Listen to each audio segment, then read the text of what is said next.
Finn Balor, he's never gonna win. Okay, he's never gonna win. Give it up. He's not gonna win. Stop thinking he will. Stop cheering for him. Because at the end of the day, it's over. He's Finn Balor.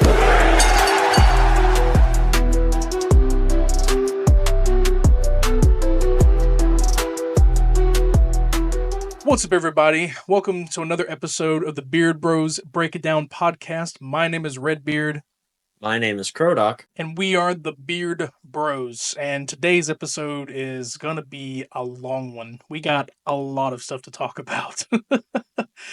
Yeah. A lot of stuff. And we have probably the last 2 weeks of WWE content. We're going to be talking about today, from heel turns, promos, and new champions, a lot of things. So before we get into that, man, how's your week been? How's your week been? How you doing? Well, my week has been actually pretty good, you know. My birthday yesterday. Nobody wished me happy birthday. It was yesterday. Too late. We did, though. And then freaking I got a new PC, so now my equipment is way better. So anyway, Heck that's yeah, man. basically it. What about you? It's been sort of the weeks felt short. Work week was weird. I worked 2 days this week. Yay. Hooray. But pretty much been doing the same thing. Taking a break this week. We're also recording this like live time. We are recording this a day before the podcast comes out because we can catch up. But the week's been super quick for me. We had a storm this past Sunday, and we lost power like 3 to 4 times. Couldn't go into work because it kept me up. But I digress, and got to work 2 days, and then they're like, hey, and I got a 4-day weekend. But mainly I have been just doing gaming, taking a break from streaming this week. Pretty much just chilling, and this is probably the one thing that I'm doing this week, so I'm having a swell time. So Yeah, looking good. that's nice. Looking good, just chilling. Smile on my face.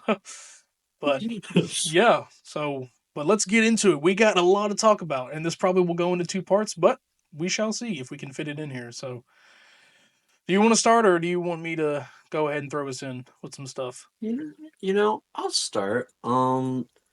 So we're gonna start from last week's Raw. No, wait, sorry. The SmackDown after Elimination Chamber is where we're gonna start. Yes, because we talked about Raw and NXT after, so now we're on the SmackDown. Yes. So, one of the main things I remember from that is the Bianca, Jade, and Naomi segment. And holy shit, man. I know some people are like, oh my god, this is so hokey. What's with this acting? Why it's so over the top, blah blah blah blah blah. I don't know. It worked for me. I loved it. It felt like a drama series on like Netflix or something. I loved the hell out of it. The acting was perfect in my opinion. Myself, along with everyone, agrees that like the acting was great. I can't tell if Bianca had real tears, but she made an actor crying believable. Like live, we see it on movies, they can do takes and all that, but this is live. And she did it perfectly well. And it broke my suspicions on Bianca, but they're still kind of there, since Naomi pretty much gave us the answer that, yeah, I did it. And in her words, quit being a bitch, Bianca. I don't know if in my time watching WWE, Naomi has had heel tendencies. This is probably her best recently. I don't know where they're going to go with this feud, since Bianca, we'll talk about that, is going to be obviously facing Io Sky at WrestleMania, and potentially another opponent, but we'll get into that. And I don't know where this is going to go. I don't know what it's looking like for Jade. Jade comes out and messes her up once again. This time Bianca's like, oh well, you told me the truth, and I see how you view my friend, and obviously you're jealous of the spotlight. I think it was a great segment. I really do think it was, and I'm really excited for this feud, and hopefully this Friday we get more answers of what's going to happen, and if there's getting close to a WrestleMania match. So yeah, Jade's outfit was also pretty cool. like the whole like Yeah, blood like kind of splatter like effect that it had, it was like a and also the best part of the acting to me was when Bianca, sorry, Naomi's getting hit with the jaded and she yells for Bianca. Like that was yeah. just all. The funny thing is yeah, that outfit was clean. It felt like like a Bloody Mary kind of outfit, or like pretty much to me some reason it's just someone who's out for blood or there's bad blood in pay per view. It'd be cool if we had if this went all the way to that if they have it again this year. Ooh. Yeah, it pretty much resembles to me like there's some purity there. Like the white, they always sometimes there's resemblances in colors in WWE as for themes and stuff. Obviously, when a heel turns heel, they either, well, in John Cena's case, he kept the same colors, but in a heel, will usually like wear black or use red, or even for the Judgment Day, it was purple. Any kind of dark kind of colors, and it felt like to me. The white is like the purity, and all that blood splatter is just like she's out for vengeance. She's out for blood. No more Miss Nice Cargill. I think it's gonna be an actual probably be bloodbath. I don't know if they're gonna like be in a stipulation like a no holds barred, but them just being in a singles match is not enough for this feud. There's got to be some stipulation that's like at least a street fight or something. I'm excited for I it. agree. Well, okay, so if we're on SmackDown from last week, LA Knight, he reclaimed the title. He defeated Anakin Shinsuke. Anakin Nakamura.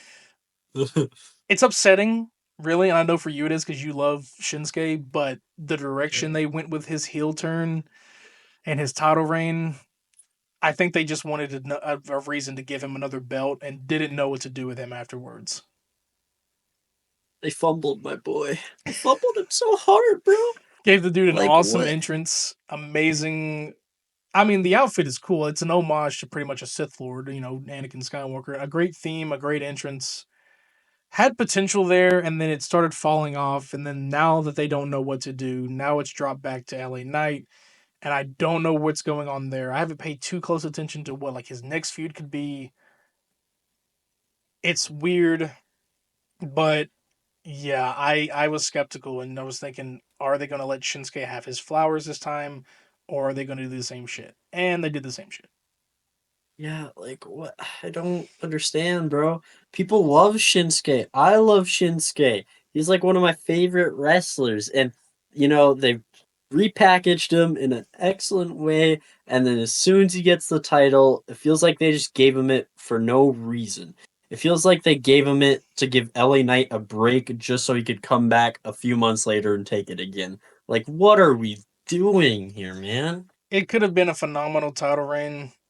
I don't think they believed that they had enough people to for him to defend it against. Is like he had a lot. You had Carmelo Hayes, you got Andrade, you got so many good SmackDown contenders.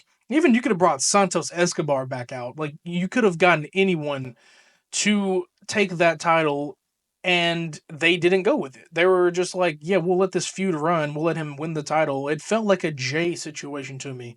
It's like, yeah, he can take it from Braun, but then Braun's going to get it right back just so we can say, hey, Jay won a singles title. And then it's like, oh, yeah, Shinsuke won a singles title since forever ago. I can't remember the last time he's been champion. And I think it was NXT. I don't even know if he had a main roster championship. He's had main roster Yeah, championships quite it's a just few. been it's like it's a blur to me. It's been so long. That's why I forgot like Naomi won a belt because it's been so long. And these also happened during eras that were kind of not good in people's eyes, like the 2017, 2018 era was a blur because of like pandemic era also, but he deserves Yeah, better. but And I wouldn't be Shinsuke surprised was over. I wouldn't be surprised if he went back to New Japan or something or any of the pro Japan Oh, wrestlings. It's just or NXT even. It'd be cool if I saw him in an NXT feud where it actually made sense, but they massacring the boy. I feel like WWE nowadays, I think it's just Triple H is booking. They can't book a supernatural character well for some reason. No, Triple H just struggles with it. Why it's six. Shinsuke is kind of a supernatural character. Like they just Triple H just for some reason cannot figure out a way to book a good supernatural character. It's because that trope was so already been taken by Bray and even the Undertaker and Kane back in the day. Vince, regardless of like how some people don't understand his creative choices, the creation of the Undertaker. Well, he had help, of course. You had Bruce Pritchard back there. You had a lot of people back there helping him on creative, but for that character alone, the supernatural element lasted with him for the past 35 plus years. And finding another character like that, to be honest here, Bray Wyatt was that runner up to be the next Undertaker like character. And he even had his own creative powers on it. And then now with the Wyatt Six, it's not just because the supernatural's not working, it can work. There's too many of them. You instead of marinating us with like, oh, here's Uncle Howdy, let him come out here do some segments. No, they threw the faction at us all at once, and then they led to a nice, feud with the Final Testament, and then they're gone now. So now we don't know what's going on with Wyatt Six. They got moved to SmackDown, haven't showed up since. Now we have Alexa Bliss. Speaking of that, Alexa Bliss is back. Woo! I mean, we talked about that, but her on SmackDown pretty much is being shown that she is going to be joining them. The glitches and stuff are showing up on screen. We're thinking there's going to be a segment with them. There hasn't been yet. It's been 2 weeks since she's been back, so we can give it time, but people are losing interest in the Wyatt Six. I have noticed they've kind of been doing some house shows that are not taped. They've come out to do some small things, but they haven't been live. I really want Bray's legacy to continue, but in this way, I don't like it. Yeah, I think they're waiting until at least after Mania to try and reintroduce the White Six. But to your point of bringing them out as a faction, I mean, I don't know. That seems kind of counterintuitive because they did that with Bray Wyatt when he first debuted on the main roster, Yeah, he right? did come out. Yeah, he can. I mean, it was a smaller, the Wyatt family. Yeah, he was obviously the main focus, but it's like it threw. It just kind of was a different shift when it all came together. It was good to see them, but when you had the Bloodline on SmackDown as a faction, obviously they weren't going to go for the Bloodline right away. You didn't. You had the Final Testament to sort of counteract that, which could have kept going, but then the appearances started getting limited. Like they stopped completely. Like after they did all the videotapes of like their backstories of why they're doing what they're doing, and then the lore stopped happening, the storylines, and then they just automatically they won that match against the Final Testament. Oh no, it was the American Made. They won that match, and then I can't remember, were they beaten by the Final Testament in that Yeah, match they they had? lost. Yeah, they lost. So after that, we didn't know where things were going. And then months later, Final Testament members get released, Paul Ellering and the AOP, and then the storyline just drops out of nowhere. The storyline with Miz and Cross is not even happening anymore. He's back to his basics, but he's not with him anymore. And Cross is also being interesting. We'll talk about him probably in a smaller part, but because that's an interesting one. I like the way he's doing his storyline. I wish he would wrestle, but yeah, just the why. There's just so much with all these people, and they don't know what they're doing. And I really hope that if Alexa is a part of the group, she brings it back to life in some way. Yeah, I think I actually just kind of thought of a way that the White Six possibly could have worked even better. Hmm, Is instead of like introducing them as a faction, like you said, because the issue with having a faction is you can't go after single people. At least that's what they interpreted it as, right. because they wanted everybody in the faction to go after people. But if let's say you brought Uncle Howdy first, and then you show Uncle Howdy like corrupting everybody who joins the Wyatt Six, like in with matches and with like backstage segments with them and like delving into their minds with like cool video packages, like kind of what they did when they were introducing them, but instead they're already like normal wrestlers kinda, and then Uncle Howdy corrupts them and makes them join him. Not corrupt really, but you know. That would be a good angle. Yeah, that would be a good angle. It's pretty much what Karrion Cross is doing. He's slowly corrupting people everyone that he talks to. I want to get into that in a bit because I love the angle that they're going with him. It's so cool. Let's just Yeah. get into it now. Well, I mean, I guess I'll get into it. Pretty much, Karrion Cross is the devil on everyone's shoulder right now. He is the devil in disguise, even though he clearly is, obviously the devil in front of them. But he, his angle that he's going for right now, I like the whole mimicking the hairstyles every time he's talking to someone to kind of like mirror them of like what they could become, like villains or heels. And I hope it's leading up to something because I watch a couple of YouTubers on the insiders with this stuff about the WWE stuff, and like they're hoping that I'm hoping that it leads to something bigger and he gets involved in like matches and stuff because we haven't seen him wrestle probably since that Final Testament match, and I just want to see him wrestle again because he's really great in the ring. But I like the storyline that they're building, and I feel like at some point it's going to clash with all these people who have turned heel, and someone's going to probably realize that he's this cause of it, and there's going to be probably matches and stuff. I really like it. It's a very creative because they're finally using him right too. It's a very creative way to turn good guys heel, and he's doing just that. But the mimicking of the hairstyles and the look is so cool, and he's trying to get that on AJ Styles as well.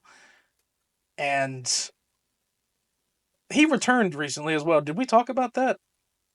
The Uh, Did he return the week after Elimination Chamber, or did he he return? returned at Royal Rumble. He returned at Royal Rumble. Okay, so we've already seen him, and now he's going to be in a feud with Logan Paul.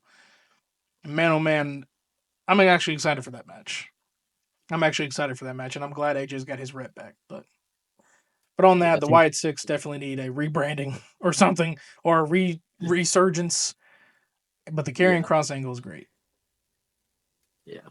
Alexa Bliss would help because she's one of the best women, if not the best woman on the mic. But you know, let's move on here. All Let's right. see.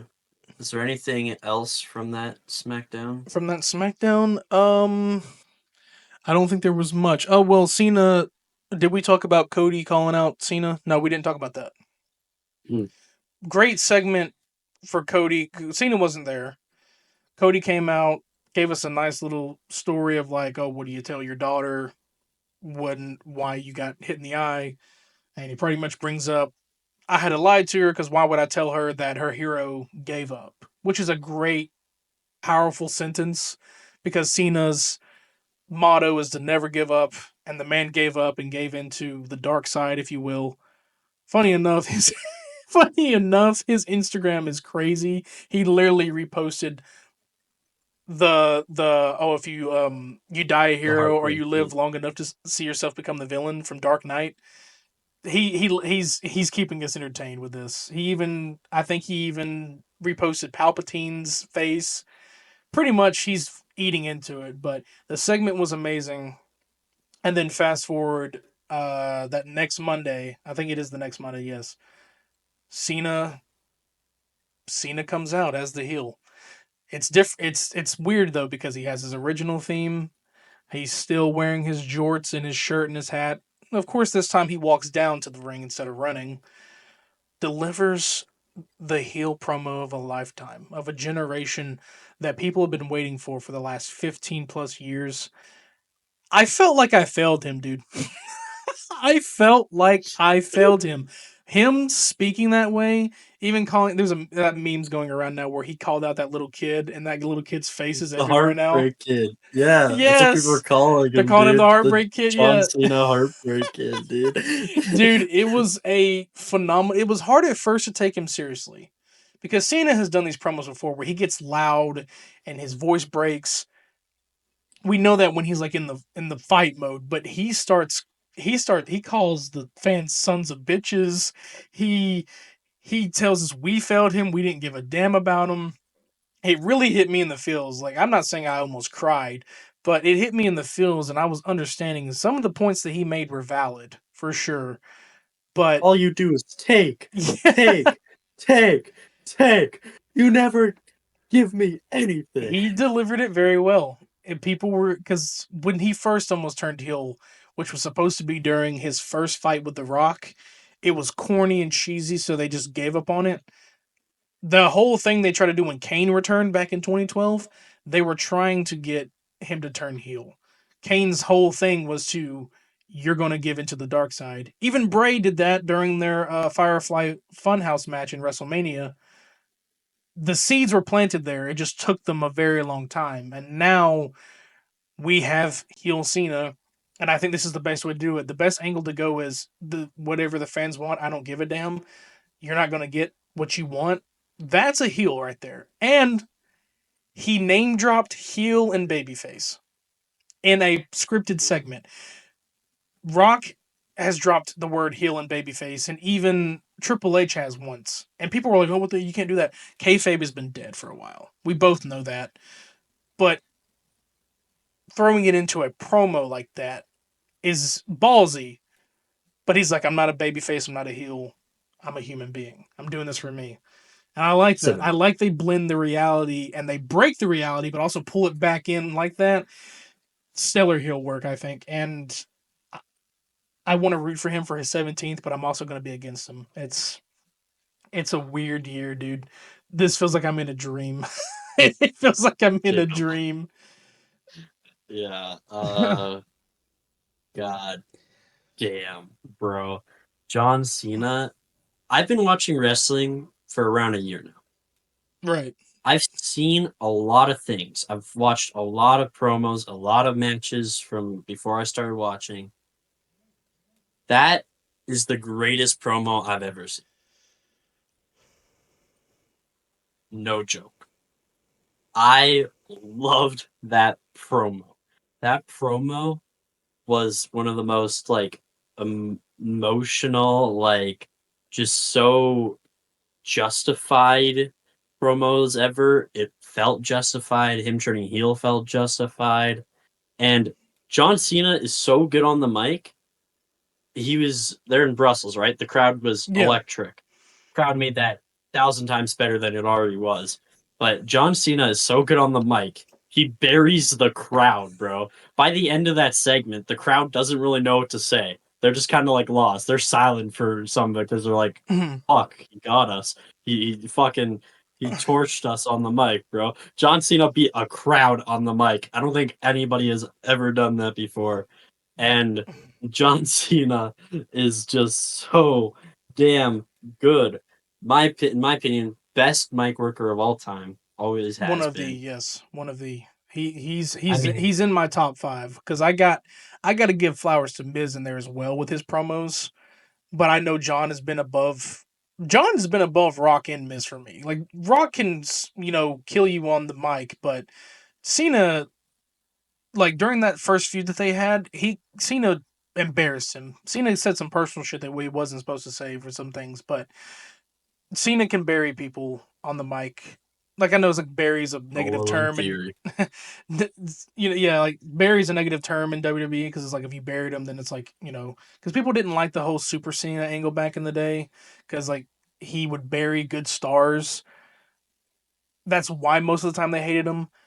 But this time it's different because he's actually been losing a lot, so now he's here to take on his own, and he doesn't give a shit. I'll tell you this: once they got to the "fuck you, Cena" chants, it was done. He was Yeah. in. He was in. Not even that. The na na na na. Hey hey goodbye. That hasn't happened in a while. I haven't heard that shit in a while since the last time there was. I think it was Eddie Guerrero's. I don't know. I can't remember Vicky's relation to him. Vicky Guerrero's. The last time I heard that shit is when she got fired, and that's when they did that shit. And they probably happened afterwards. But man, hearing that, you are a natural born heel. Not natural born, but you are a natural heel at that moment. They don't give a damn if he's retiring now. They're like, he's like, I'm leaving. This is my last year. And they're like, all right, bye. And then it's also Brussels. It's like, well, it's a different. The American crowd, I don't know how they're going to react. The Brussels crowd, any foreign crowds act differently because they don't see this shit every day in their country. But I'm excited for what the American fans are going to, do because I know they're already gonna go crazy. But fuck you, Cena. and hey, hey, goodbye, you've already solidified yourself as a heel. They hate him. And I'm also that kind of person right now, and I don't know how to feel. I'll be playing 2K, and I see his face, and I'm like, fuck you. I literally do it. I don't know. It I works on me know. because you know I've me, seen it. like you and most of my friends know me. Like he is a I say hero. Hero is a subjective in a way in a word, but more like childhood idol or someone you looked up to because he was so cool in the ring. You loved wrestling growing up. I had his action figures. I always played him in the video games. I was always rooting for him. It hurts. It really does because you want to chant for him because it's his last year, but then it's like he's being a bitch right now. He hates us. He's mad at us. I can't help but hate him because he thinks that we don't care about him, but we have, you know? And it's like coming out to that theme song that's like so nostalgic and such a good theme, and he's a bad guy and he doesn't care what you think. It's like it takes a toll on you. Even if it's scripted wrestling, it still hits you in the feels. Yeah. Um, Booing is the cheering for him right now. Yeah, What you want to do is he wants people to boo because that's how you show respect for John Cena right now. That's how you show you love what John Cena has done as a worker, what he's doing as a heel now. He's so good that booing is the right response. Cheering is kind of disrespectful in a type of way when you really think about it, because he right. doesn't want to be cheered right now. He wants to be booed. But when talking about international crowds, America, be fucking ashamed. Y'all suck ass. So does Canada, but like, He's a Canadian, by the way, so I mean, please be nice in the comments. He's, I will admit, yeah, our country's crowds are kind of need to step up their game in stuff because they're ass. I can't remember what state it was that they were in, or like somebody returned and their reaction was low. Something I can't remember. Sometimes there's big moments that happen, and I think sometimes the American crowd either forgets who someone is or just doesn't understand the significance of why it's a great moment. It's weird to me, but I think when these big moments happen in foreign countries, like I said, they don't see it all the time. They don't get it all the time like the states do. But I'm glad that they're doing the foreign tour, or if it's a European tour, I'm not sure what it's called, but I'm glad that they're doing it to give them some more, places to go. But yeah, American crowds and potentially Canadian crowds in a way, like the North American, they kind of got to step up their game with their Yeah, reactions a little bit. I think it's just because they see it so many damn times. They're like, "Yay!" But yeah, they should be ashamed of themselves, bro. Canadian American crowds, North America, the crowds are so like bad, and Saudi Arabian crowds used to be bad too, but now they're good. Now they're oh amazing. no, they're Like, amazing now. They're amazing now. They're well because at first when they first were there, like a couple of years, they were like, but now there's a big deal there, and it's like you're getting two Saudi shows a year. Now they get to see more. I don't know how I feel. Like I'm not. I'm all for international now, but I don't know about having some of the big three or even the big four in another country. I'm not saying we should gatekeep. It's weird to me, but but why though? it's like why?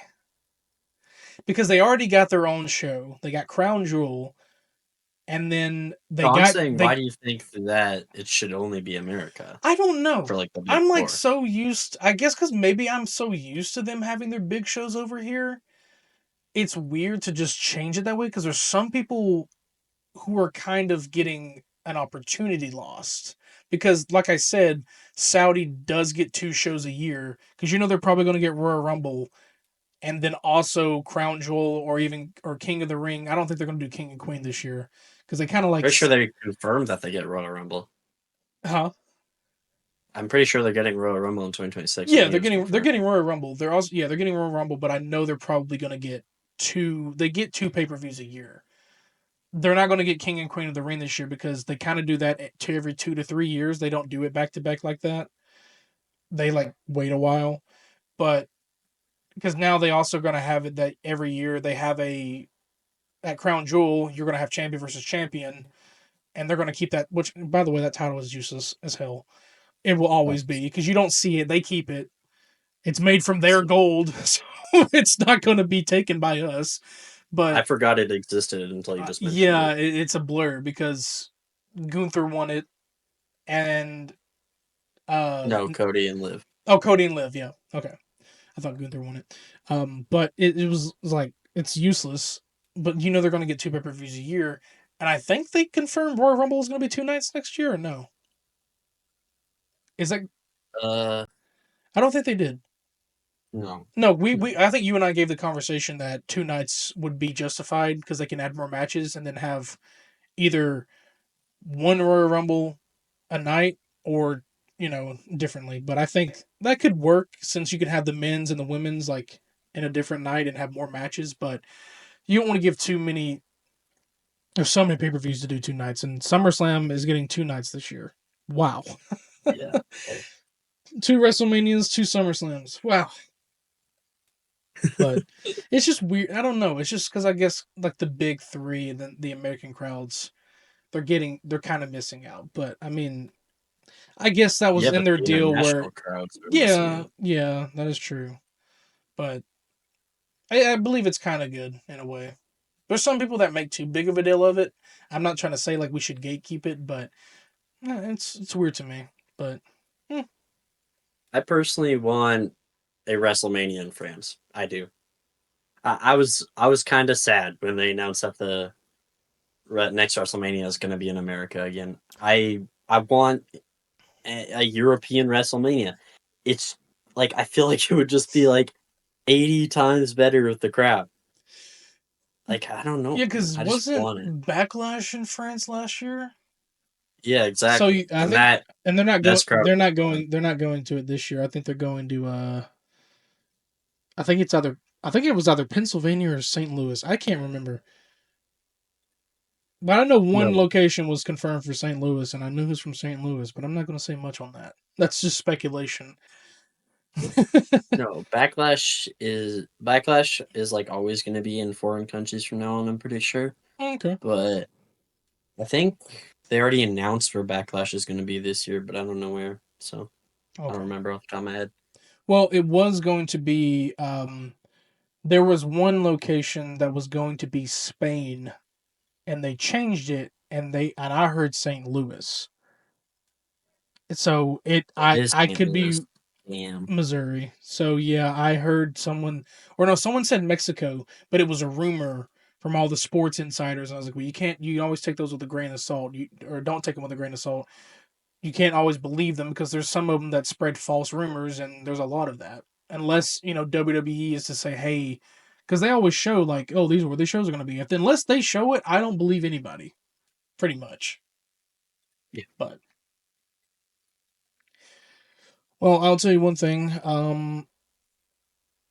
The Chelsea Green allies with Alba Fire to make the Um, Secret Service or whatever the name you called it. Secret Hervis. The Secret Service?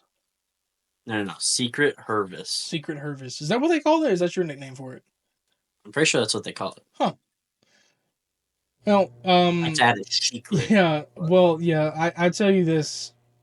I kind of find that interesting. Now she's gonna have a faction at Alba Fire, and because they didn't know what to do with Alba Fire now. She lost Isla Dawn, so what are you gonna do with her? But it's not. It's not abnormal for WWE to put a American kind like faction with two Brits or two Europeans. They've done that before. I remember when they had a faction with Sheamus and it was like different we other got different other people like European like factions and I was like okay, but I was like all right, cool. That's all I got to say for that. That was cool. Now she's got a Yeah, I don't know. faction, but It'll be interesting to see. I mean, we've already seen a bit of it, but yeah. Well, I guess we should um, get into the other meat. Well, yeah, it was the another thing for the last Raw. Roman Reigns is back. I don't even know if we talked about that. Did we talk about that? Did he? no, we No, did no. not. Yeah, he did. Yeah, he returned 2 weeks after Elimination Chamber. Seth Rollins and Punk did their own spiel. They were in the steel cage match. Great match, by the way. Great match. Great match. I had a feeling the ending wasn't going to end on a great note. Well, not end on a great note, but like, win. Shenanigans. Yeah. But yeah, Roman came back, choked out Seth, pulled him out, and he gave him a stomp of his own. Gave him the Superman stomp, if you will. And I believe this is setting up for a triple threat because Easily. Roman caught eye of him, over there making sure Punk was okay. Roman was like, "What the hell is this? Why is my wise man?" Runs in there, obviously attacks CM Punk, and this is definitely leading to that. And this was 2 weeks on Raw. This last past week on Raw, Seth came out and he's pretty much calling both of those dudes out, and he's supposed to show up this Friday, which I think is going to be awesome because I always like seeing these three dudes in the ring.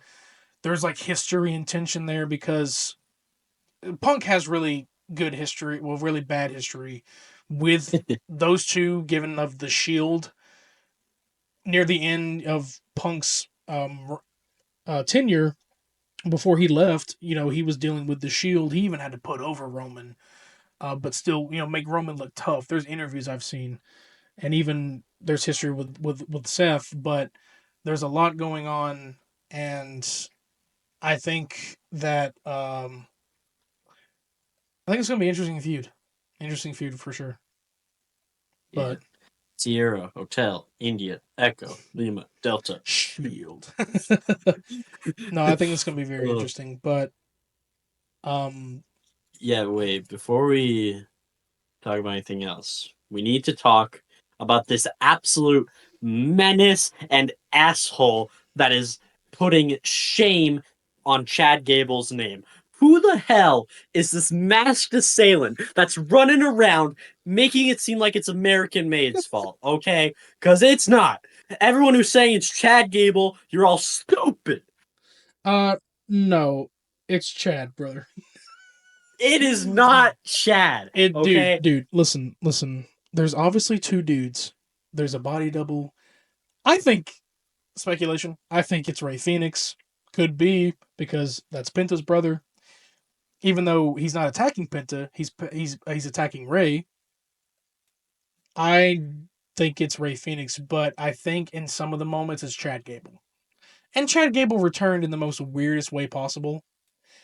Dude showed up backstage with no sort of like announcement or anything. He's just there and he's That's like, because he doesn't want to reveal his secrets that "Brother, he it's learned, him. I man. don't know what to tell It's you. not him. If you You think are it's all mental. right, You're everyone prove absolutely this guy crazy. wrong that it's Chad Oh my Gable in god. the Okay, comments right here, now." listen. How do you have any more proof that's Chad Gable and not Braun Strowman? You think it's Braun Strowman? No, but I'm just giving an example here. Listen, Chad Gable, we have no evidence that he can speak Spanish, okay? That luchador, that masked assailant, can't speak Spanish. You hear it. He says, gracias. That's not Chad Gable. We don't know he can speak Spanish. We He don't said know. it in the most American way possible. He also has an American-made mask Yeah, on. someone's trying to He wore frame Chad no. Gable. He wore the same outfit, same jacket. He hit them with He's his getting German. framed. He hit him with the German suplex on the mat in the same way Chad Gable Yes, does. You can't replicate that. almost every wrestler can hit a German You're telling me suplex, that man. he said, dude, he did his peace signs just like Chad Gable. What do I've you never mean? seen Chad Gable do a peace sign. Thank you. Do you not remember that? He used to do that all the time. I do not know. But You're in denial. listen, There's some delusions here. I'm In the not in comments, tell denial. me if It's you not Chad Gable. You know what? You're gonna type lose it when I Krodok is write. a You're gonna delusional in lose the it when chat I in the write. comments. Type Krodok is Oh my delusional. god. I want to see how many Oh people do my it. god. Moving on from Yes. that, we'll figure it out who it is, and I'll prove. You know what? I'll be the winner of whatever this competition I'm making up is. I'll prove you wrong. Triple threat probably confirmed, but what could it be? So apparently there was a scuffle or whatever you want to call it. Io, Bianca, Rhea. So Yeah. obviously Bianca is the sole winner of the Elimination Chamber, and then pretty much the Monday after that, Io wins because Bianca's interference, Still didn't get disqualified, but I guess they didn't want to go out like that. So Io Eh, Sky is the current women's world champion, and now Bianca is her opponent at WrestleMania. But Rhea is salty and childish. Charlotte was right, and she wants to be at the main event as well, or even if it will be a main event. But I'm sure it probably will be for probably night one, which I wouldn't be against. And now she wants to be Yeah, involved. true. She gets in there. She gets into a scuffle. She headbutts Bianca, throws her on the table, slams Io on the table. I think it was botched. That table probably should have broken. It didn't. And then she takes the contract. She signs it herself, and Adam Pearce is barking in her ear behind her. That's not how that works, which I like that because in the past, if they signed a contract, it would be the match. Now they're breaking that cycle that it's not going to Finally happen. figured out how They law works. literally yelled at her back. They're like, that's not how it works. So it's not confirmed. It may be confirmed. We all know It's Adam Pearce. It probably is. We all know Adam Pearce. He gets tired of their shit and he gives in. That's why Nick Aldis is better.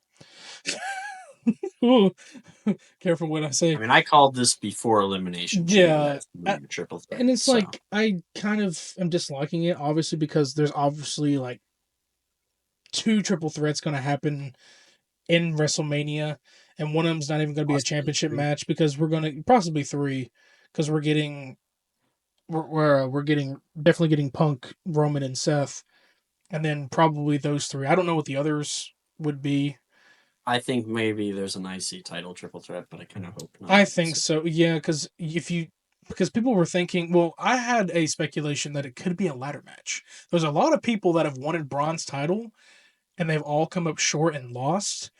I would not be surprised if they try to get the people who have lost to Braun to win it again. Like get Sheamus in there, get Penta, get Ludwig Kaiser, get Finn even. I know Finn's probably going to get a match at WrestleMania, and I wouldn't be mad if he won that title at WrestleMania to like I get would. his. But I'd need him to defend the title. You would be mad? Yeah. Why so? Is just because of how he's been, or you just don't care anymore for him? Uh, well, just before that, I don't think it would be a ladder match because I think the SmackDown Tag Team Titles is going to be a ladder match. That's true. Speaking of, I bring the swag like nobody. Yeah. The Street Profits have struck gold after I can't remember the last time they had gold, but they are now. 1 year, 2 years. It's been 2. It probably has been 2 years because I think they didn't they have them before the Yeah. Usos beat them. I don't know. It was one. I think it was one. I can't remember what team held them at the time. They're probably not even around anymore, but they now are the SmackDown tag team champions. And I already probably know that they might have a ladder match for sure, or they will defend it against either DIY or Motor City Machine Guns.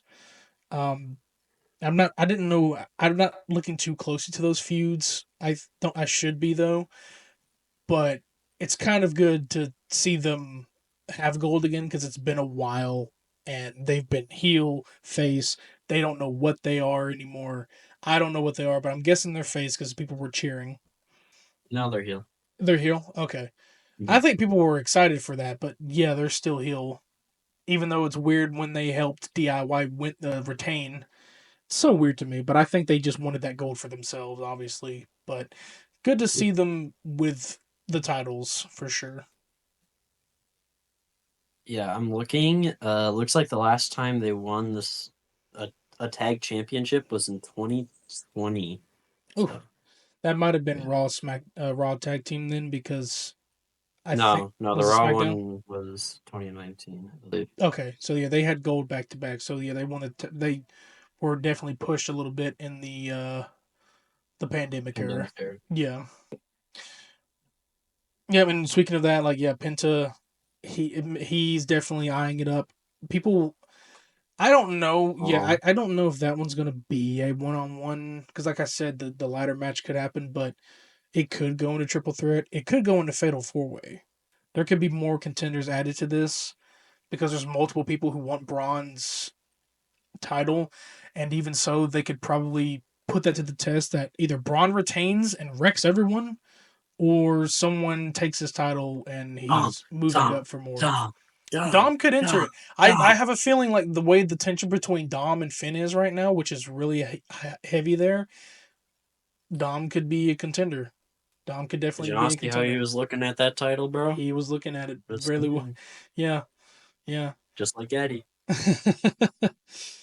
Yeah, that's I true. want him to win so bad at WrestleMania. He Give deserved. my boy a title. He does deserve another title. Like I'm glad that they had him, get the North American and have his flowers with that.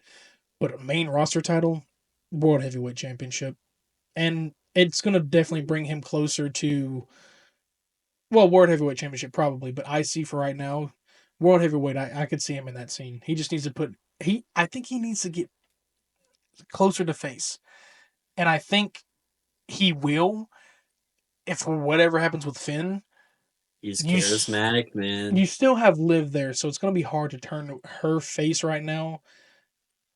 She's kind of a background character right now because yes, she's a tag team champ. Which is One, sad, which is bro. sad. They haven't defended that title yet. Oh wait, have they? No, they No, have they not. haven't No, because they there's have no not. one to defend them No, against. there's There's no no one to. women's tag teams Yeah, like right now. yeah, because he broke up Bianca, and even though Bianca and Jade, they got broken They up, so it's released like, Isla. yeah, they just lost, and you don't have. You have technically have Shayna and Zoe Stark, but we don't know what PFC's they're done for because Sonya's gone. But they have their plans probably. They have their plans. I definitely can't not see Liv Morgan at WrestleMania because she pretty much is one of the main stars besides Rhea in the women's division.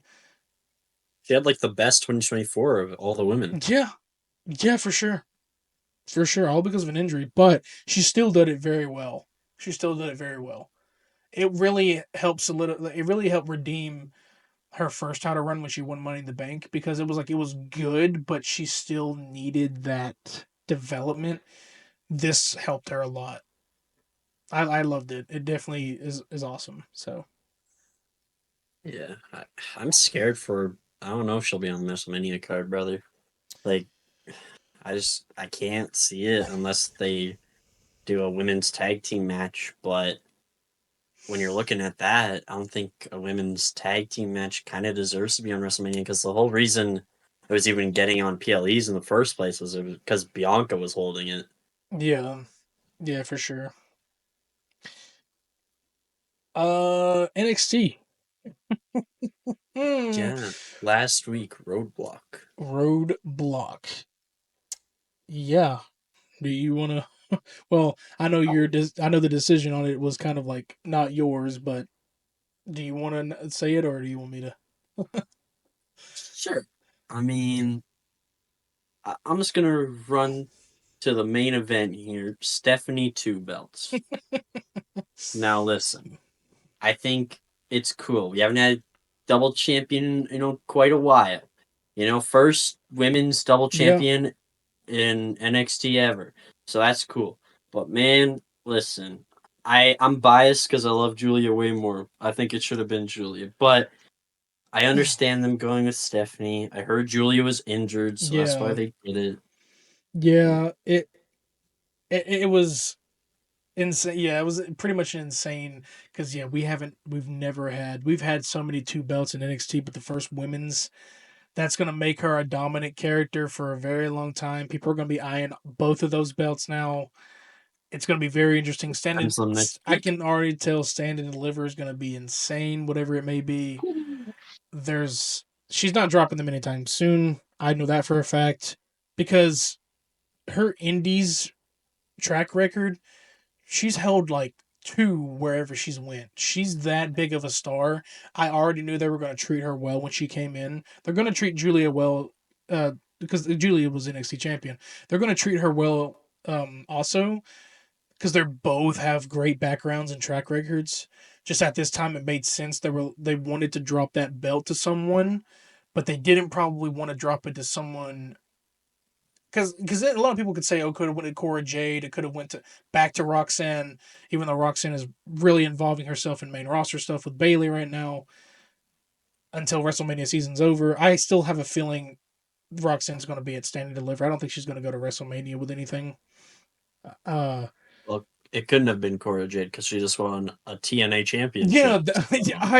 I didn't put that in my notes, but yeah, she just that's the first ever WWE superstar that has won a title in another brand that I didn't think they were. I well in a while it might have happened because of the TNA merger. You always think they're never gonna drop a title belt in WWE or they're gonna drop it, but now Cora Jade has that title, and now that makes me think. With stuff like Joe Hendry going on, like Joe Hendry could win a belt maybe from the WWE, would be an insane thing to see. I just blew Speaking my mind of, because I didn't think they could take the titles. yeah, it blew my mind too. Speaking of Joe Hendry, a lot of people are saying that's going to be Jay's mystery partner when on Monday, I think. Yeah, I don't think I that's the don't see it. case. I don't think that's the case at all. I wouldn't be surprised if it. Yeah, because his main roster stuff. Because yeah, the merger is still going, but it's mainly NXT, and then they'll show up on PLEs like Royal Rumble. No, Joe Hendry doesn't make sense to me. I It's would gotta hate if it's Joe Hendry. it's gotta be it's gotta be someone who's been injured and isn't has been gone a while that I can't remember. It's just going to be Damien. Damian Priest. Yeah, it's just going to be Damien Priest. I Why mean, wouldn't it be? honestly, Like, yeah, because I can't think of anyone because the match is just Grayson Waller in theory, right? yeah. See, that's the thing, and we're gonna bring this up. He did not have to have a squash match with Theory. That made no sense to me whatsoever. Listen, I'm all for, in some ways, for Yeet Mania. I want him to have that belt, even though Saturday Night's main event kind of rubbed me the wrong way. Like, why make him lose if he's going to win at Mania? And then the Gunther feud is just so dry to me. 2 weeks in a row, Gunther comes out, gets the best of him, chokes him out. You're not really making him look like a strong champion. Well, he didn't get I, a best one this week. huh? He didn't get the best one this Well, yeah, week. not this Jay week. No, did. I think no, but Jay tried to show that he was strong by defeating Austin Theory. Now, Austin Theory is is a good star, but like to use him as the one to, you need someone bigger, or at least someone who you think that Jay would lose to or has already lost to. You pretty much just had Austin Theory job to Jay, and now next week you have a surprise opponent. They're obviously going to win again. They're obviously going to beat Waller in theory again.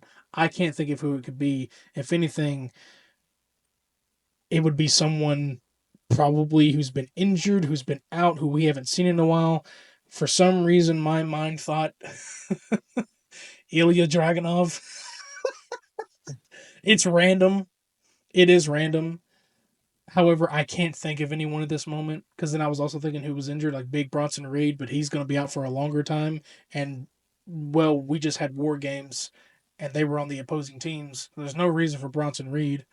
There's no reason for, and if it was Jimmy, they would have just said, hey, it's Jimmy. I don't think they would have done that.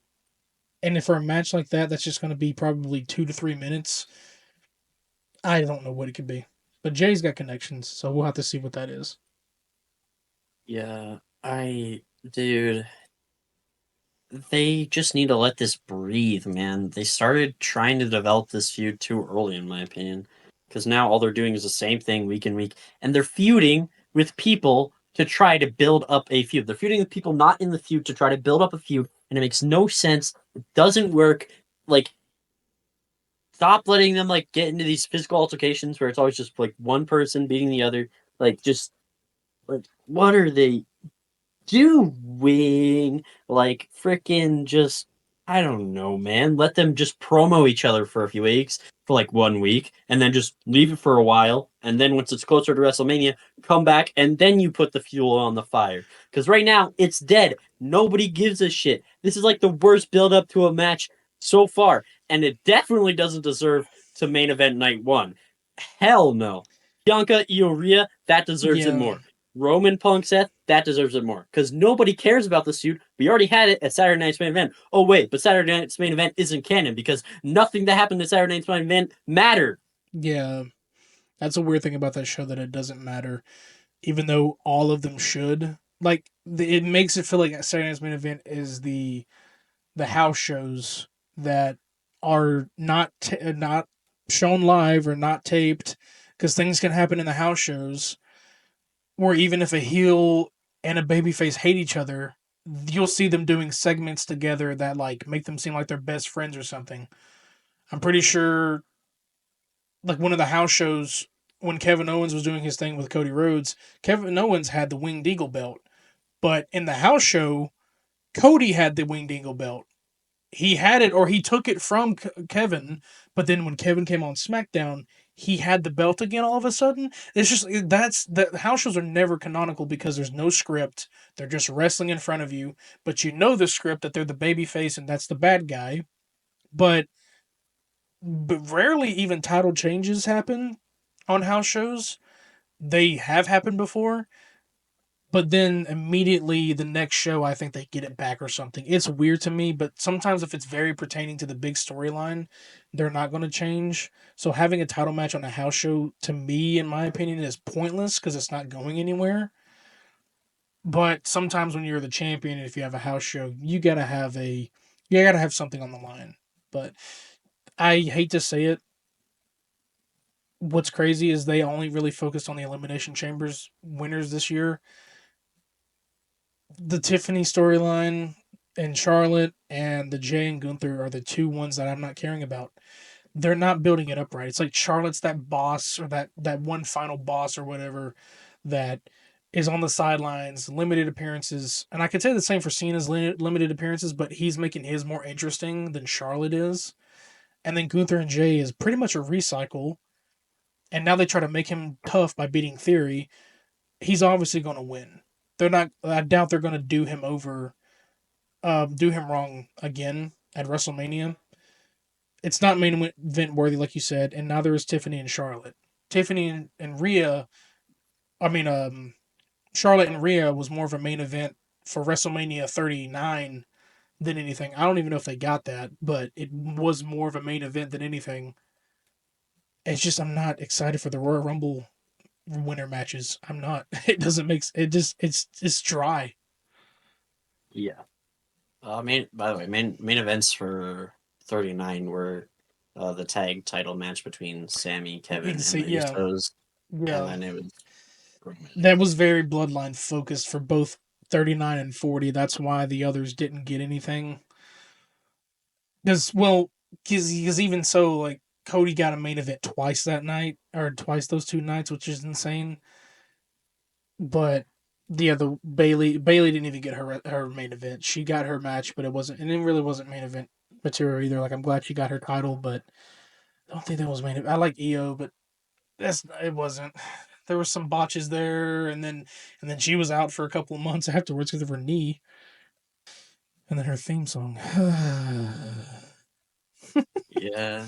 Tiffy and Charlotte's brawl on last week's SmackDown that was kind of cool in Yeah, the where she beginning. suicide dived. She Yeah. jumped where everyone's watching. I was like, that made it interesting. It's just the recent promos have been weird, and it it's just Charlotte talks so slow, like a villain, and it's just so unenthusiastic, and I'm not hyped for it at all. And that's why I don't see her beating Tiffany because it's not exciting at all for her to win, and then it doesn't make sense to me. Tiffany's doing more action with Trish Stratus than she is against her WrestleMania opponent. I remember back True. in the day, dude, when you had a WrestleMania opponent and he was the champion, they showed up every single week before WrestleMania doing their promos, showing them, "Hey, I'm strong." You'd have the champion sitting at ringside every night, watching the contender fighting to show off and say, "Hey, I'm going to beat you at WrestleMania." They don't do that anymore. Cena had like 2 weeks from Elimination Chamber before he showed up. I mean, he was busy, but now he is showing up more and doing more. He did a solo promo more than Charlotte will do. Charlotte just comes out there and is like, "I'm the queen." Woo. And then Tiffany's like, "It's gonna be Tiffy time at WrestleMania, Tiffy Mania, whatever they're calling it." There's not enough interaction between the contenders, and then Gunther is just choking out Jay every time. He didn't this week, but There's no we haven't gotten we've already gotten the promo with Jay and Gunther before, so no one wants to hear it again. But I'd like to hear another. At least talk in the ring. Stop, you just show up and choke him out for 5 seconds and then leave. You're not hyping me up at all. You're just making Jay seem weak. And now he's Yeah. strong because he beat Theory, who was a mid Carter.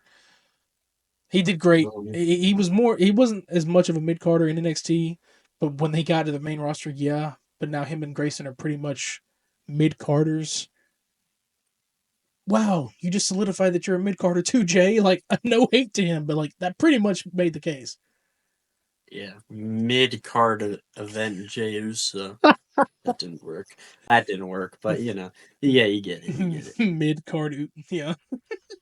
I mean, A Town Down Under is just a comedy character at this point. Well, yeah, So they don't know what they're doing. I never know if they're going to turn heel or not. It's been so long. It's the same thing with DIY. I thought they were going to turn on each other. I thought A Town Down Under was going to. I don't know anymore. It's yeah, the but DIY weirdest. did good with it. Yeah, DIY did great with it. It's just the weirdest kind of booking at this point. And they were like, well, who can we make Jade look strong to? Oh, Austin Theory. And I'm like, no, taken. You could have taken anybody if you think about it. He could have been stronger for anyone. Oh well. Yeah. Yeah, there wasn't a lot that happened on Roadblock. A lot of it was just champions retain and stuff like that. Hardys was cool. Anyway, the SmackDown. I want to talk about a potential WrestleMania match that I'm seeing here. All I right. want to know what you think the U.S. title match will be, but I think it's going to be LA Knight versus Jimmy Uso. That's where I see it going. That's also I'm gonna yes. He's getting I involved see with it that too. like I see a double celebration for both the Usos where they both get a single title.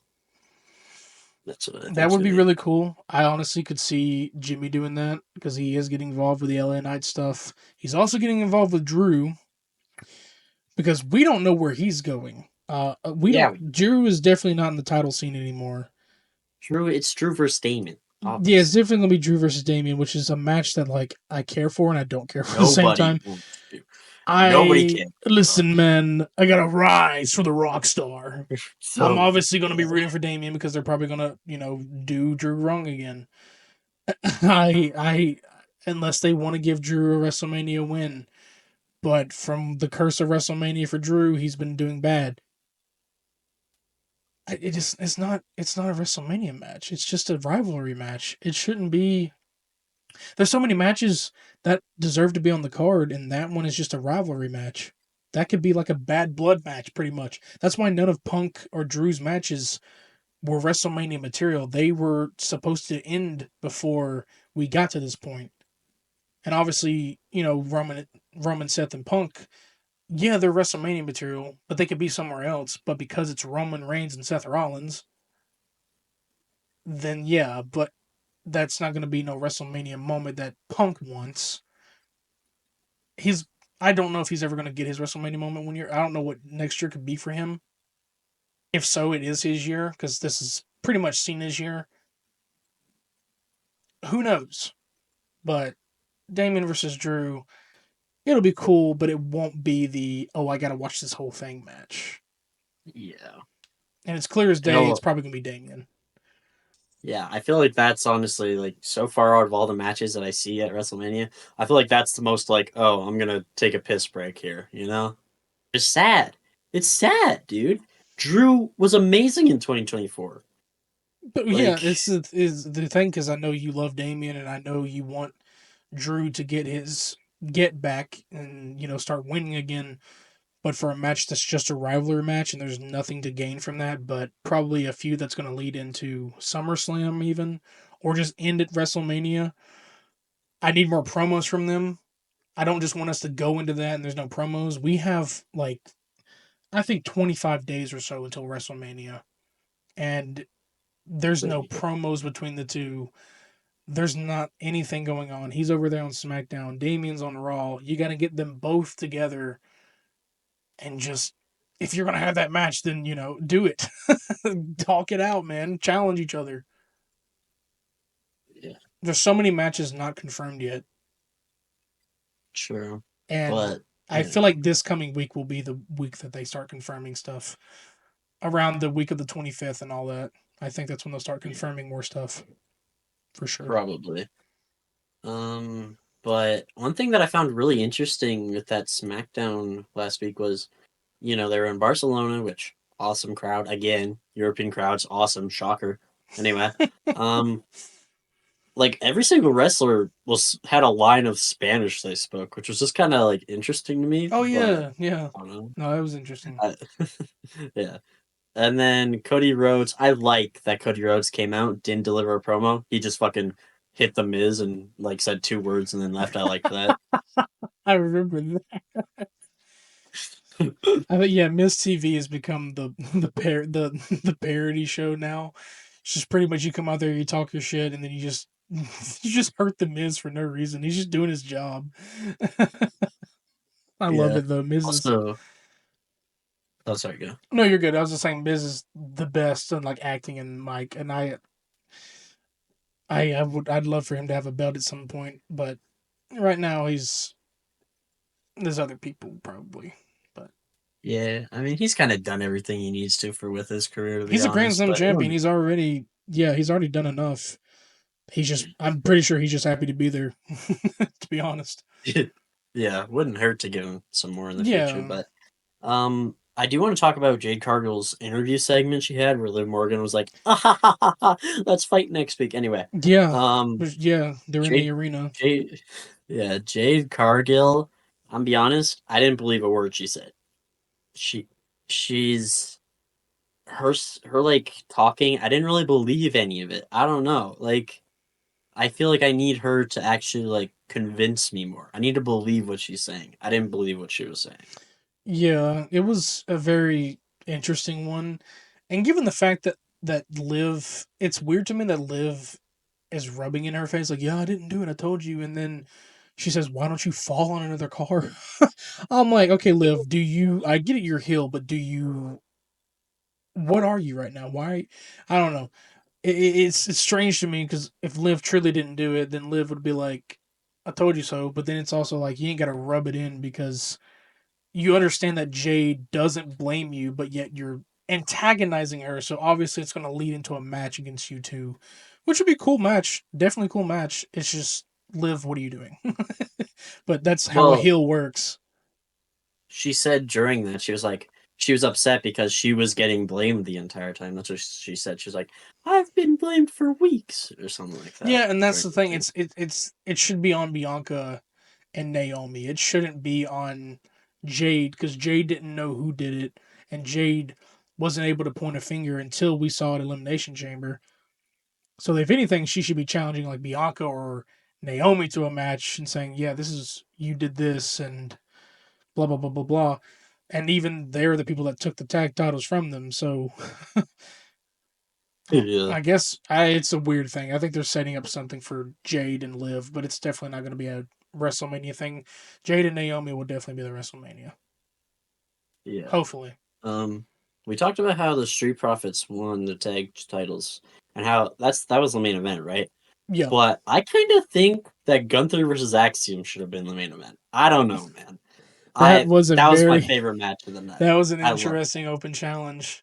I like that he's doing his open challenges, kinda, because a champion should be doing that. Like Cody would do it at some point too, but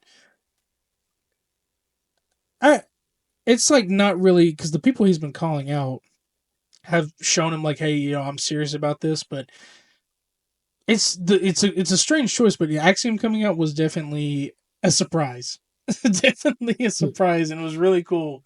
That was a really good dynamic in that match. I enjoyed it for sure. Well, yeah, I didn't know this, but I saw that they've actually had matches before, so it makes Yeah, sense why they had such good yeah, I think chemistry. so. I can't remember where, but they've had matches before. Yeah, Yeah, I don't know. Axiom, I mean, they brought him out because he's the hometown boy. That was his hometown and yeah, stuff, right? So, that's but what they damn. mainly do for some. I hate the trope of that where it's like, oh, they're the hometown hero. They must win. Like they did that with Unholy Union because they were in Scotland.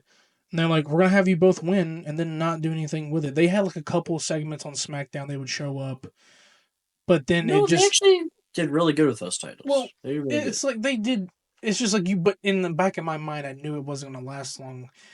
And the same thing with like Piper Niven getting her title match with Bailey. It's like you did that because obviously you want that hometown hero match. It's just sometimes I hate when they do that because if the payoff is not going to last long, sometimes I don't know. It rubs me the wrong way because I already know like, oh my God, they won, yay! How long is it going to last? That's the problem for me. And Unholy Union had a lot of potential, but getting released, I think, well, Isla Dawn at least. I don't know what she's doing now, but speaking of released, Indy Hartwell just fought Mercedes Monet. This is in other wrestling Okay, news. really? They fought in a match. I don't know what the match fully was, but it was a dream match of hers. She's wanted to fight Mercedes, aka Sasha, because growing up, while training, she was inspired by both Bailey and Sasha to wrestle in the For WWE, Horseman. Yeah. and she finally got to wrestle her somewhere. It wasn't AEW, but it was, I think it was an indie match, some promotion, and Mercedes was there because with AEW, I think they also have the thing where you can wrestle anywhere in an indie show, and she was able to do it, and it was a good match. I think Mercedes beat her, but it was still fun to. She had a fun being able to wrestle one of the people who inspired her to become a wrestler. So I enjoyed that a lot. Yeah. But Speaking of wrestlers from other promotions, Ray Phoenix and Malachi slash Aleister Black. yeah, we saw this past SmackDown. There was a number 4 teased, and then clearly a vignette of Ray Phoenix with orange lightning and, well, a silhouette of him pretty much, his mask, everything, which is crazy because I keep saying I believe that the mask guy, if he's not Chad Gable, like you say, you're delusional. You're delusional. I don't know about that, buddy. Listen, anyway, the orange shoes that he's wearing, clearly a Ray Phoenix color, could be just a nod, could be wrong, but that could be him, even though the vignette was shown during SmackDown, but that could be anything. And then the 4, which is pretty much in the same kind of font as Aleister Black slash Malachi Black.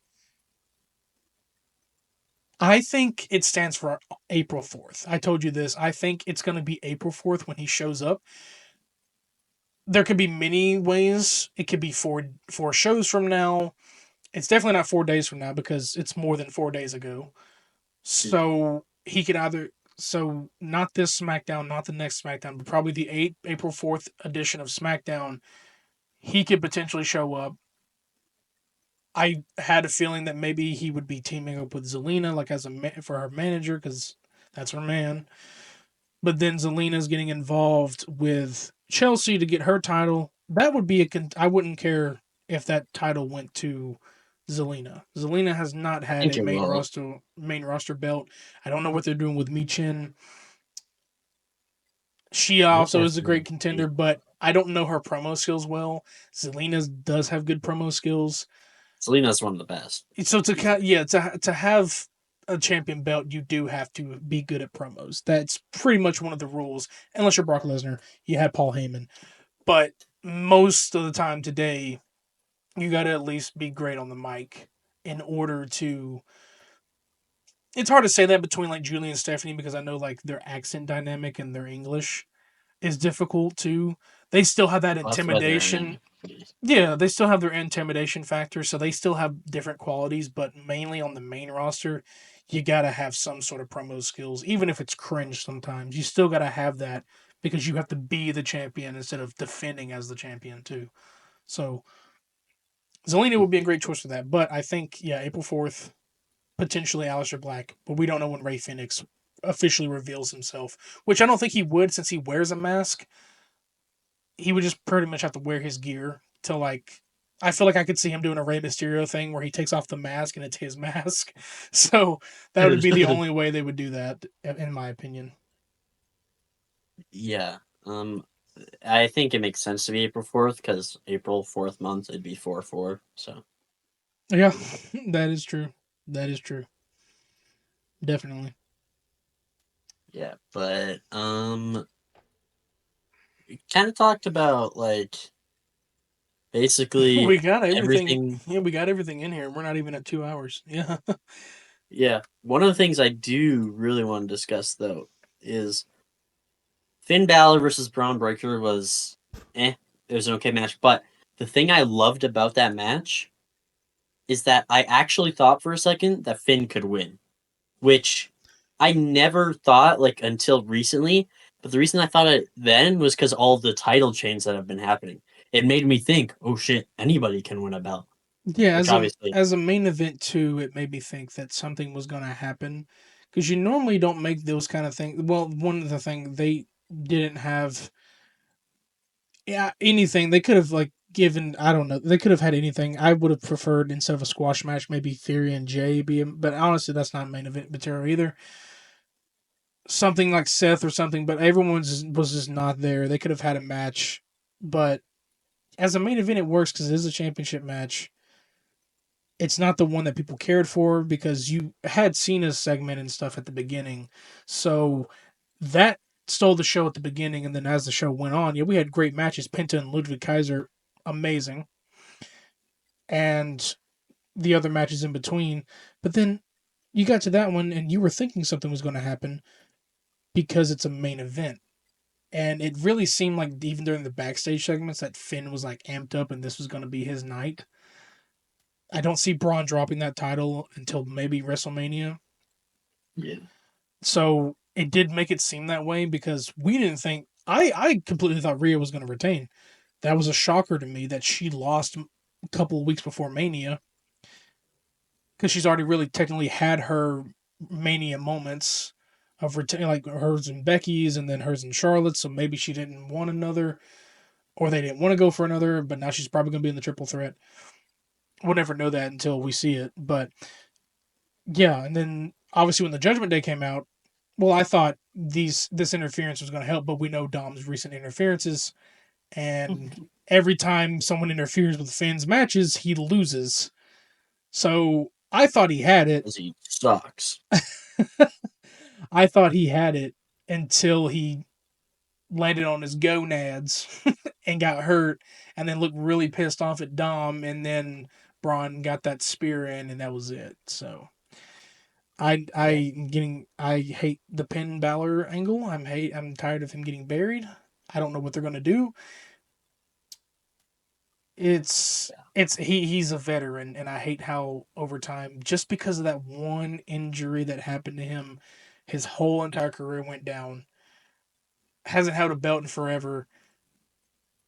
And it's like he's not even being punished. He's great. He's a great heel.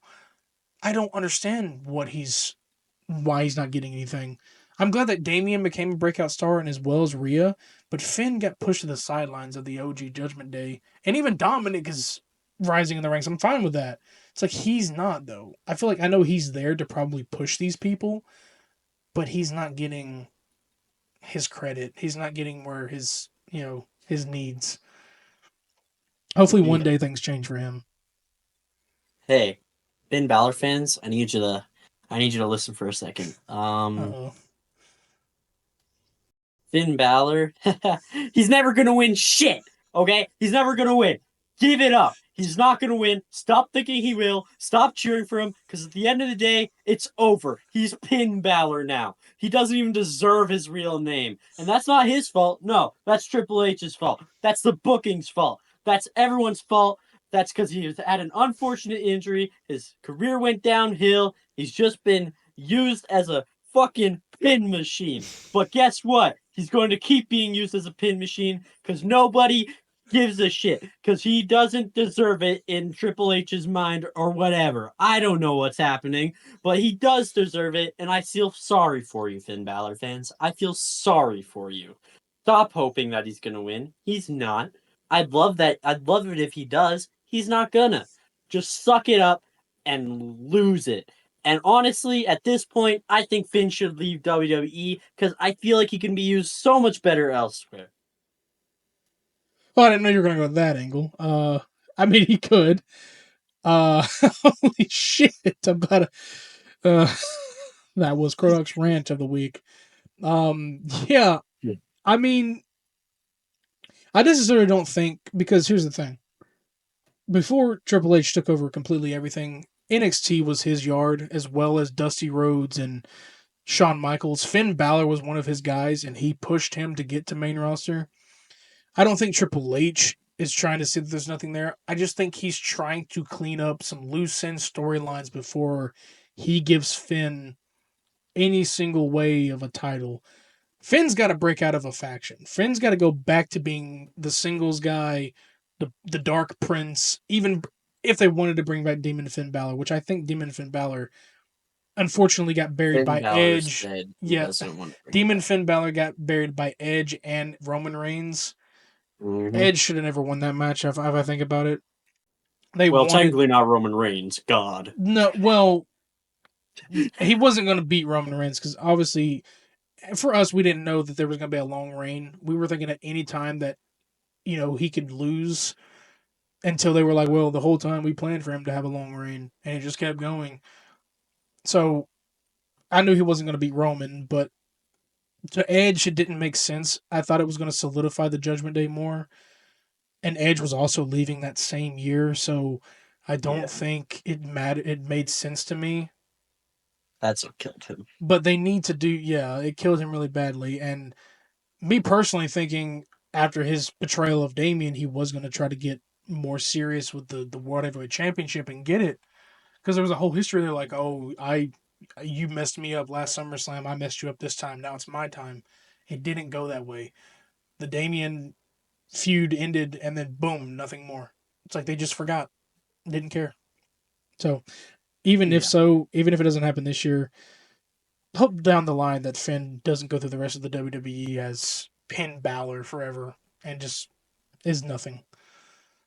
I don't dis. I kind of Really. disagree because I don't know what because it's hard to say anymore where he could go to treat him better.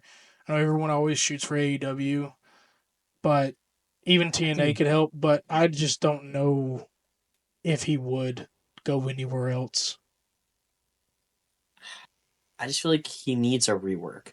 I feel like 2 years in another company like TNA, then he comes back, and then he could probably get that push. I just at this point, like no fans actually, except for the hardcore Finn Balor fans, like no fans, at least the crowds, don't really care about him. Like there's barely any reaction to Finn Balor when he comes out or does anything, and it's sad because Finn Balor is an amazing wrestler, and get buried by fucking Edge for some reason, even though he leaves the company like 2 months later, and get buried Yeah, by God who decides to cut the ropes on you. So yeah. What's weird to me is I don't know why Edge, the being the veteran he is, didn't put people over, or didn't just say because at the time by WrestleMania 39, Vince was still in charge, so Vince definitely was like, well, we're gonna have Edge win, even though I don't know if it was a way to like maybe save Edge to keep him there because Edge was in between staying and leaving, and then he eventually left. I just still think it was the dumbest idea. If Finn won that, maybe roles would have been different, and maybe he would have taken the place where Damien was. I can't really tell or say that. I'm still glad that Damien broke out and got to be a single star.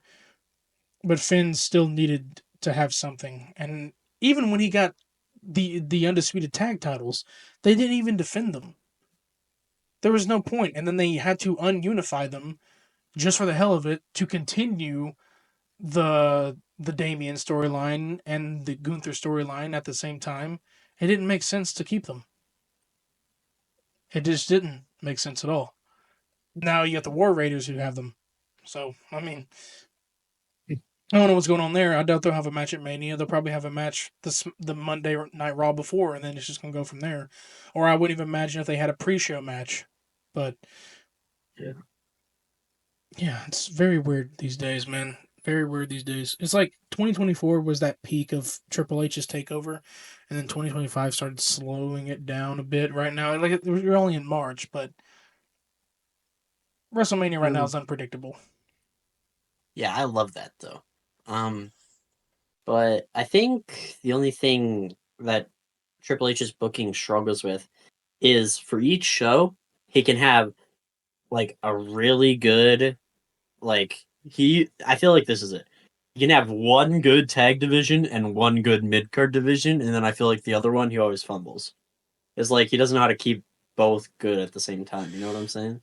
Yeah, it's just all the creativity is relied on him and a few others, and it's like I wish I kind of in a way had like a creativity in this because I make storylines at the time on 2K25 and and I'm able to write them. And I'm not saying I'm better, but it's like if you can manage people, like write a list down of what you can manage because you have three shows and you have one show that's obviously developmental, but also has their own storylines. But SmackDown and Raw have two different shows for multiple different storylines. I get it. You have the Bloodline stuff, or you have Roman, but you can also still have Shinsuke have a segment, make his title reign matter. There's people in on SmackDown who also can go for that title, and there's people that they're starting to forget about. Like I don't even know what's going on with the New Day. I don't know what they're Dude, going with they that because actually now the feud was with Ray, and now they moved off from that, and now we got this masked attacker going after Ray and the LWO. gracias. It's it's so all over the place. It's like WrestleMania 40 was put together better than this. There's just these random storylines coming out of nowhere, and I already know like this is going to lead to probably a um a 6-man tag or something at WrestleMania with LWO and American Made probably. That's all I think of because the whole point of Chad Gable going to the Lucha Underground or whatever he went to was because of Penta, but now he's feuding with LWO. So I see a 6-man tag match at one of the WrestleManias. That'd be It's sweat. also it's Rey Mysterio giving him a match on WrestleMania. But you couldn't put it past Triple H to do that. I feel like he would do that. Yeah, yeah. Um, actually, I we haven't mentioned this. Randy Orton and Kevin Owens is going to be an interesting That is mania also theme. one. Yes, Yeah, that is also. We didn't mention the segments because yeah, Randy did come out, spoke his voice on. He pretty much was speaking more about Kevin Owens, but he spoke his opinion on Cena turning heel. Gave a lot of one-liners. I think. Yeah, that's an interesting one. I'm hoping to see what happens tomorrow night on that. Whatever continues that. We've almost seen the punt twice now. I really do think the punt's going to return at WrestleMania. Like fully. Like he's going to land it and it's definitely one of the most dangerous moves in the WWE. It's clearly not banned anymore since he keeps trying to do it. Um yeah, I cannot wait to see him connect that on Kevin Owens. yeah. That's definitely going to be awesome to see the punt. They're teasing it. They're teasing it hard. Yeah, it's definitely going to be that like oh people waited for the RKO to Rhea moment, but it's going to be like a punt to Kevin Owens moment. And then I don't really know where his feud goes from after that. Like if he keeps continuing to feud with Randy, sure, but I just don't see it happening much anymore. I feel like after that, he's going to probably take a break after WrestleMania and then come back probably and somehow turn face again. It always happens with him. I know this with Kevin Owens. They're gonna find a way to turn him face again. And it's probably going to be like with Sammy's going to probably break it into him because Sammy's been the voice of reason for him so many times. At this instant, it seems like it's not working, obviously, since what he did to Sammy. But Sammy's just somehow always been the voice of reason for Kevin. It's like that snap back into reality kind of thing, and yeah. So we shall see. Because after WrestleMania, it's like, where do we go from here? You know? Yeah, it's definitely an interesting road to WrestleMania. I think a lot of the matches are really cool. I think the build up for some of them is the problem, Yeah. and I love the unpredictability. But other than that, Big yeah, unpredictability. yeah, I want to talk about NXT, which Okay. Was it the this one last that just week? happened. Yeah, Basically, there's that faction, the new faction that debuted at Vengeance Day, I want Oh to say, yeah. What was her name and again? we Or we have a name for them now. They just gave us their name. okay. They're called Dark State. So Interesting. Interesting. yeah. All right. But basically the things that happened on that episode were Ricky Saints. I just want to say this quote because I found it really interesting and funny. Ricky Saints always measures up in the right places. uh, Wow. That's yeah. interesting. All right. Dark And States. then Stephanie defends both her titles next week on the same show against Yes. Jordan Grace and Jada Parker, Miss Parker. Miss So, Baka. Okay. Interesting. we'll see how that goes. Um, but for the main event, it was an underground match between Eddie Thorpe and Trick Williams. It was kind of really quick match, like it barely even anything happened. It was just one trick shot basically, and it was done. It wasn't a squash match, but it was very fast. It was like 10 minutes. Um, but yeah, Eddie Thorpe lost, and I want to say Eddie Thorpe underrated, criminally He's great. underappreciated, Yeah, underrated. he's great. I do like him. He's I slowly becoming one of my favorite I don't pay wrestlers. attention much to it. I need to start paying attention more to NXT because of this podcast as well. But yeah, some of these things I don't see. But there's things like when the Hardys show up, and that's awesome too when they've been showing up to see all that because it's like it's giving people also more reasons to tune in to NXT because of the TNA crossovers. Because obviously there's old diehard fans who want to see the Hardy Boys again, or they want to see old stars come back in, and just never know what's going to happen after that. Definitely, I gotta have to get me back into watching it more. But yeah, it sounds very interesting. Very interesting. I, I'm personally a guy who likes NXT more than Raw and SmackDown most of the Their time. I don't know. storylines are better. Yeah, their storylines have been a little bit better and interesting, especially the whole family angle that's been going on. And then the TNA Bane. crossovers, of course. It's all about family. Yeah. And then once that match ended, I I'm kind of hype. I hope this is a triple threat. I mean, I know we're getting a lot of triple threats recently, Yeah. but dude, Javon Evans attacks Oba Femi, and then him and Trick and Oba brawl with Dark State just watching in the stands, like some creepos that they are. That's a lot going on But right there. dude, I think Javon Evans, Trick Williams, and Oba Femi would be a great triple threat. They need to do that at Stand and Deliver. Give me that, I'd see that. please. I would love that for sure. But I don't have anything else to talk about. Do you? I had one more thought, and it was the thought that I talked to you about. It was the my predictions of what Mania looks like for if Cena wins in The Rock's plan. Knowing The Rock well as a heel, he doesn't keep alliances. He turns on people if he needs to. I truly think that The Rock is using Cena. The Rock wanted Cody's soul. Cody told him to go fuck yourself, pretty much. And Cena pretty much already gave. I feel like The Rock knew that was going to happen, and Cena already sold his soul to The Rock. However, he never brought that up in his promo, which is weird to me. But it makes me feel like he had Rock as leverage, but really he was doing it for himself. Rock also wants that belt. Rock has his belt, sure. That's the People's Champion belt. Rock wants the championship of the entire company, which is the WWE Undisputed title. Here's how he can do that. If Cena is considered to be his lackey, or they're on good terms now, the title will be closer to Rock since Cena is pretty much working with him, or in some regards, in association with him. In my opinion, I just see this happening. Cena can win that belt. There's going to be a couple shows probably after that Cena's going to show up on SmackDown since he's going to have to. He's going to probably show up on both. Sometimes they show up on both. He'll show up on Raw and then he'll probably show up on SmackDown because that's where that belt's going to go. And I just think Rock is going to challenge him.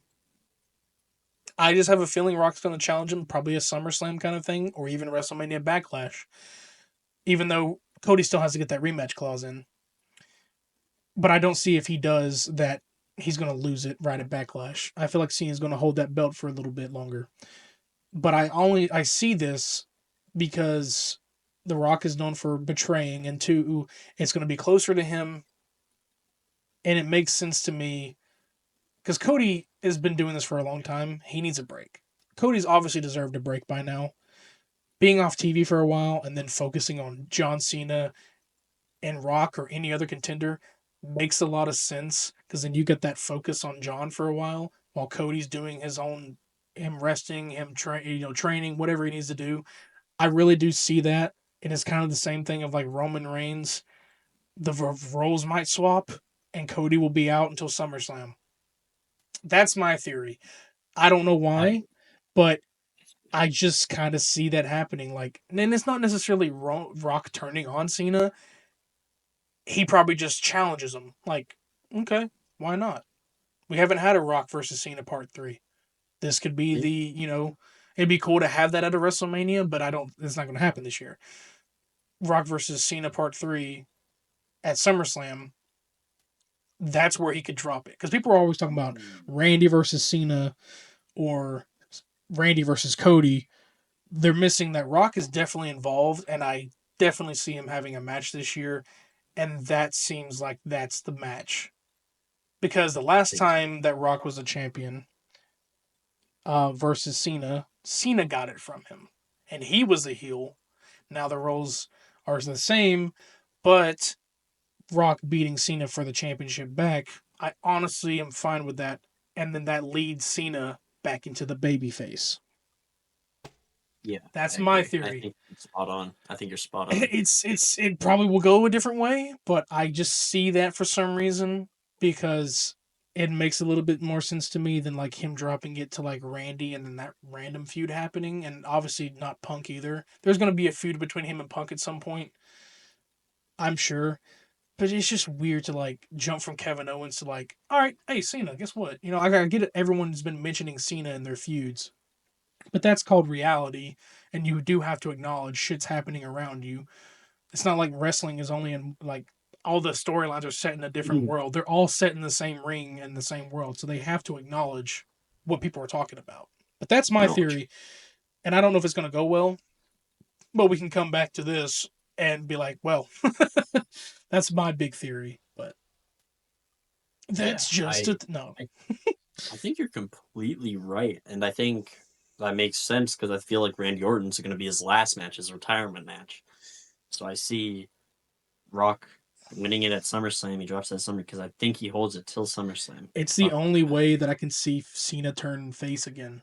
It's just like, that. hey, this guy betrayed me. Is this really worth it? The fans are actually on my side. Boom. That's just, I think that's the best way to turn him back to face, lose the belt. Rock's got the belt because he's the final boss. This was his plan all along. And then I don't know who he could drop it to. Now you got to wonder about that, but we'd have to get to SummerSlam and then figure out who he's going to drop that to. Because it's not going to be like, oh, he's going to drop it to Randy. It'd be funny if he dropped it to Punk, but that's a long stretch. Uh, because I remember back in 2012, Punk lost it to Rock at the Royal Rumble, and then it'd be cool if like they have like it's like a reverse psychology thing. It's like it'd be funny if like because Cena beat him for the belt, Rock beat Cena for the belt. But we shall see. I would be surprised if we had Roman take it back. But this is a big year of I unpredictable events. But I think that theory holds up until it changes. same. I think you're so right. Honestly, I didn't even think of that. It I think you're changes spot completely. on. Yeah, it changes completely if Cena loses. But I don't see Cena losing. I don't See, see man, Cena losing. I don't see him losing.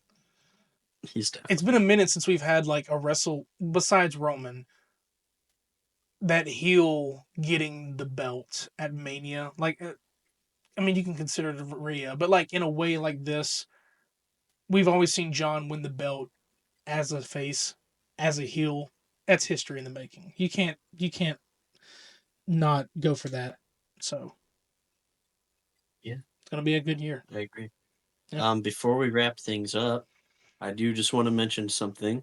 All right. Everybody who's listening, me, RedBeard, and a friend of ours, we have this thing where we predict every PLE to see who wins a belt that we have. And I just want to say that right now I'm the current champion. I won the belt at Elimination Yes. Chamber. And I just want to say, acknowledge me as your tribal champion, Tribal. okay? As your champion, your predictions champion, I'll because put it. I Yeah. am the GOAT. I'll put it somewhere on screen here what the belt looks like. But I'm back at was it SummerSlam 2024 when I Yes. made it? SummerSlam 2024. So we have this thing between three of us, Krodok, me, my good friend Ryan, like you said.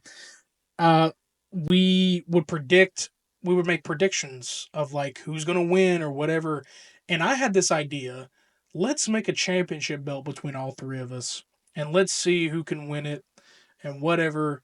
And I made that belt, and Krodok, of course, was the first person to hold it. And I think you held it for two pay-per-views, right? Or one? I believe You I'm looking at the records right here. I won it at Money in the Bank last year. okay? I retained it at SummerSlam and at Bash in Berlin. No, I Okay. lost at No, Bash you in lost at Berlin Bash in Berlin. I won it at Bash in Berlin, and I because of held it. bullshit, by the way. But whatever. I held it at Bash in Berlin to Bad Blood, and our good friend Ryan won it at Survivor Series. Correct? Crown Jewel. He won it at Crown Jewel, and then it went vacant at Survivor Series because we had a Uh-huh. rule that if we tied if there was a big tie, then nobody wins. Because we were tied, and then he was the current champion, and I think he got none of them right.